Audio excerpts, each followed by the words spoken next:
IPhone কিনতে গিয়ে কি পকেট খালি হতে চলেছে? শুনলে অবাক হবেন। আপনার হাতের স্মার্টফোনটির দাম এবার আকাশচুম্বী হতে যাচ্ছে। কিন্তু কেন?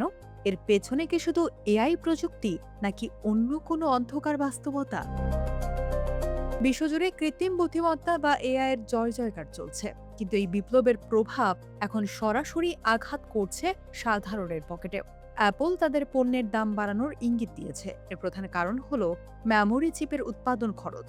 অ্যাপলের সিও টিম কুক নিজেই জানিয়েছেন, বর্তমান বাজারের পরিস্থিতি এতটাই অসহনীয় যে দাম বাড়ানো ছাড়া তাদের কাছে আর কোনো পথই খোলা নেই।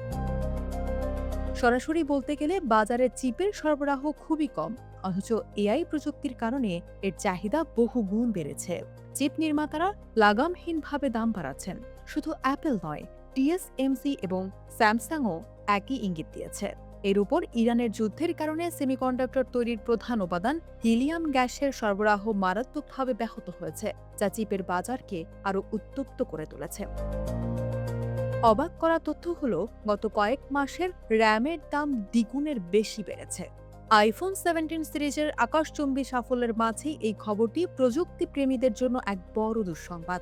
ইতিমধ্যে ম্যাক মিনি কম্পিউটারের দাম $200 পর্যন্ত বাড়ানো হয়েছে। তাহলে কি আগামী সেপ্টেম্বরে আসতে যাওয়া আইফোন 18 সিরিজের দাম আমাদের বাজেটের বাইরে চলে যাবে? কমেন্টে আপনার মতামত জানান।